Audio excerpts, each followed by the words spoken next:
आज हम आपके लिए लाए हैं मल्टी करेंसी। मल्टी करेंसी का मतलब है जब हम अपने कंट्री के अलावा दूसरे कंट्री से कोई डीलिंग करेंगे तो हमें एक से ज़्यादा करेंसी मेंटेन करना पड़ेगा। सबसे पहले हम लोग नई कंपनी क्रिएट करते हैं टैली के अंदर। हमने टैली कंपनी क्रिएट किया, कंपनी का हमने नाम रखा मैसर वर्षा इंटरनेशनल, दिल्ली रोड रोहतक।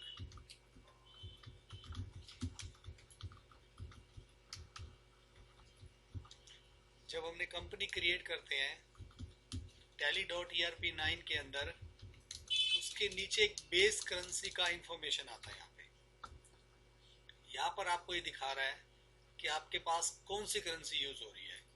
इस करेंसी को इसने इस कंट्री के बेस पे उठाया है। जिस कंट्री को आप सिलेक्ट करोगे उसका करेंसी सिंबल और करेंसी इंफॉर्मेशन सारी यहाँ पे आ जाएगी। हम लोग इंडिया में रहते हैं तो हमें इंडिया से बाहर कोई सेल परचेज करना है तो हमें सबसे पहले एक नया करेंसी क्रिएट करना है। नया करेंसी क्रिएट करने के लिए आपको F11 में जाना है। अकाउंटिंग फीचर के अंदर आपको सबसे पहले एनेबल मल्टी करेंसी यस करना है। एनेबल मल्टी करेंसी के यस करने के बावजूद आप अकाउंट्स इंफॉर्मेशन में जाएंगे, करेंसीज में जाएंगे तो आपको चार ऑप्शन नजर आएंगे: क्रिएट, डिस्प्ले, ऑल्टर और रेट ऑफ एक्सचेंज। आप पहले डिस्प्ले में जाके देखेंगे तो आपको एक करेंसी दिखाएगा जो ऑलरेडी बनी होती है। जब भी आप एक नई कंपनी बनाओगे तो उस टाइम पे ये कंपनी एक करेंसी ऑलरेडी होती है। इस पर हम एंटर करेंगे तो उसकी पूरी डिटेल भी दिखाएगा, जो हमने डिटेल वहां पे अभी फाइल फिल नहीं करी थी। बाय डिफॉल्ट इसने उठाया है। सिंबल का नाम, उसका फॉर्मल नेम, उसमें कितने डेसिमल है, क्या आपको मिलियन में करना है या मिलियन में नहीं करना है, कोई उसका सिंबल लगाना है, कोई स्पेस देना है, या उसका रिप्रेजेंटिंग अमाउंट आपको डालना है। यानी कि इंग्लिश में जब हम लिखते हैं 50 रुपया 75 पैसा, तो उस पैसे को हम कैरेक्टर में PASC लिखते हैं। PAISE हम लोग इसे लिखते हैं और साथ में इसके डेसिमल वर्ड हमने दो डाल दिए। तो हम लोग सबसे पहले एक नई कंपनी क्रिएट करेंगे। उस कंपनी का हम क्रिएट करके हम एक नई करेंसी क्रिएट करेंगे। उस करेंसी का हम वो नाम डालेंगे जिस कंट्री से हम डीलिंग कर रहे हैं। मान लीजिए मैंने डॉलर डाल दिया, सिंबल डाल दिया मैंने डॉलर, फिर मैंने डॉलर नेम का फॉर्मल नेम के अंदर उसका नाम डाल दिया डॉलर, डेसिमल 2, मिलियन में काम मुझे नहीं करना, सिंबल मुझे नहीं लगाना। हम लोग आजकल कैसे लिखते हैं 450 रुपए, लिखना कैसे चाहिए, पहले डॉलर या उसका साइन ₹450। अगर लगाएंगे तो उसके अंदर हम स्पेस यूज करेंगे। फिर representing word, representing amount after decimal, पैसा, डॉलर सेंट है तो छोड़ दिया मैंने। No decimal amount in word, ठीक है। सेव कर दिया मैंने। सेव करने के बाद फिर मैं इसके बाद करेंसी में जाके उस करेंसी को मैं ऑल्टर करूंगा तो उसमें दिखाएगा, ठीक है। अब इसके अंदर मुझे ना कुछ डालने हैं rate. There are 3 types of rates: standard rate, selling rate और बाइंग रेट। स्टैंडर्ड रेट मतलब जो आज के दिन में क्या रेट चल रहा है। मान लीजिए 70 रुपीज आज का स्टैंडर्ड रेट चल रहा है। जो भी आज डेट है उस दिन 70 चल रहा है। तो सेलिंग के केस में क्या रेट होगा? सेलिंग में थोड़ा सा ज्यादा बोल सकते हैं हम। जैसे मान लीजिए मैंने स्टैंडर्ड 70 डाला तो 75 ले लो सेलिंग। और परचेज के केस में मैंने कितना डाल दिया? 65, ठीक है। नहीं, बहुत कम हो जाएगा। 72 मैंने डाल दिया। आपको रेट याद रखने हैं। 70 स्टैंडर्ड है, 75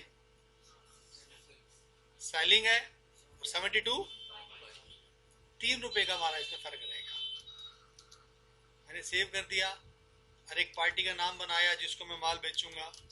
हांगकांग की पार्टी है, पार्टी का नाम मैंने बना दिया शेनचियोंग। ठीक है, पार्टी हमारी हांगकांग की, हांगकांग में भी डॉलर चलता आई थिंक। तो हमने इसको किस ग्रुप में डालेंगे? सनी डेटर में। हमारा कस्टमर है ये। यहां पर जो करेंसी सिंबल है वो आपको नहीं छेड़ना है। इसमें बाय डिफॉल्ट हमारी करेंसी, हमारे कंट्री की करेंसी का सिंबल आएगा। फिर आपको यहां पे उसका कंट्री चेंज कर देना, बस हांगकांग, और सेव कर देना। राइट, उसके बाद एक अकाउंट हमारा सेल का बनेगा। आप सेल अकाउंट में डाल दीजिए उसको, इन्वेंट्री यस कर दीजिए। सेव करने के बाद अकाउंट्स इंफॉर्मेशन में अच्छा लेजर बन गए। अब हम वाउचर एंट्री में जाएंगे, सेल की एंट्री करेंगे विदाउट स्टॉक की। हम लोग शेनचियांग को माल बेच रहे हैं। यहां पर आपको डॉलर में अमाउंट डालना है। ठीक है, अगर मान लो मैंने $3000 का माल बेचा तो आपको पहले डॉलर का साइन लगाना पड़ेगा। अगर आप साइन नहीं लगाओगे तो कन्वर्ट नहीं कर पाएगा। मैंने 3000 लिखा तो 3000 अमाउंट बन जाएगा। अगर मैंने $3000 लिखा तो $3000 हो गए। सेम टाइम वहां पे उसका एक्सचेंज रेट आ जाएगा जो मैंने वहां पे डाला था 75, ₹2,25,000 मेरा उसमें चला गया। न्यू रेफरेंस, और मैंने इसको सेल कर दिया। यहां तक कोई इशू है? हमने सेल कर दिया, पैसे लेने हैं। 1 मई को जब मैं पैसे मांगने लगा इनसे तो मेरी बहस हो गई। बहस हो गई तो वहां से पैसे कुछ आए। कितने डॉलर थे ये? $3000 में से मेरे पास बैंक में जो पेमेंट आया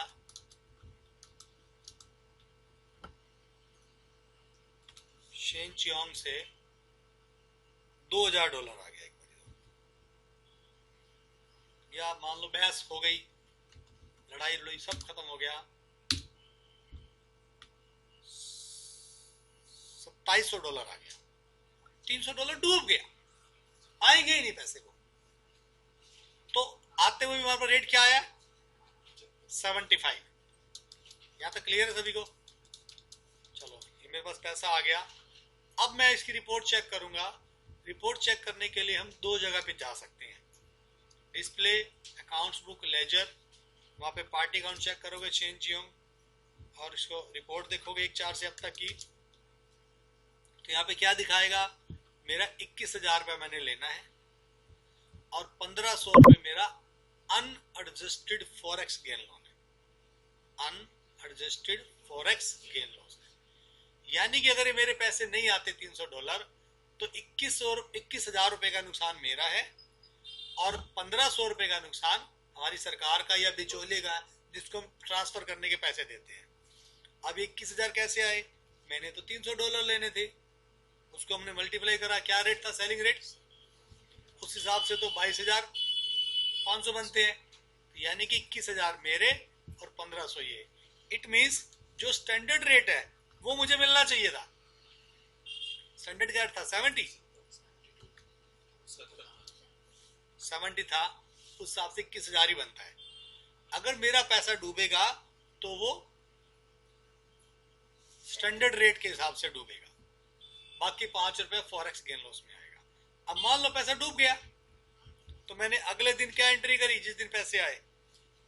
मामला साफ है, पैसे नहीं आएंगे तो मैं F7 के अंदर ट्रांजैक्शन करूंगा। पहली ट्रांजैक्शन वो की जाएगी जो मेरा पैसा डूब गया। उसके लिए मैंने एक अकाउंट क्रिएट करना है, ये आपकी शायद बुक में भी नहीं है।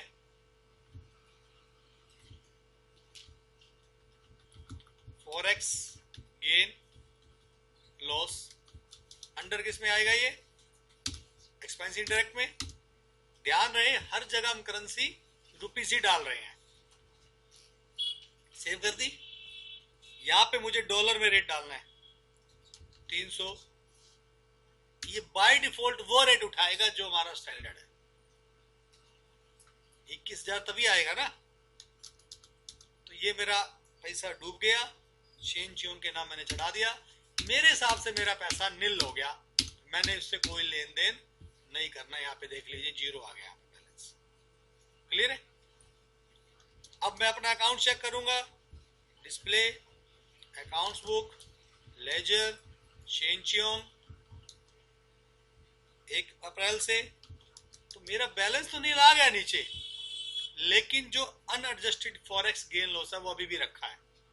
यानी कि जो मैं अगर पैसे आते तो 75 के हिसाब से आते, जो डूब गए तो 70 के हिसाब से किए गए।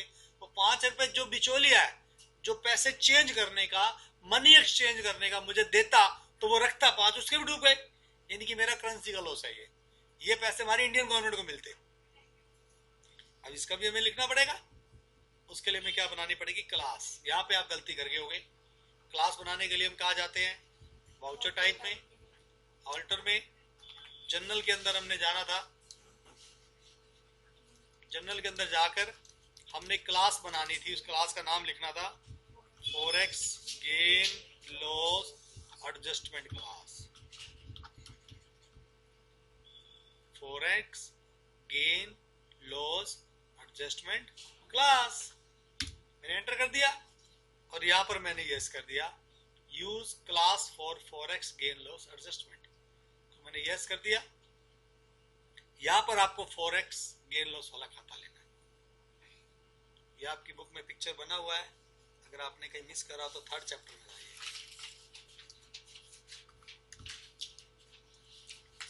ठीक है?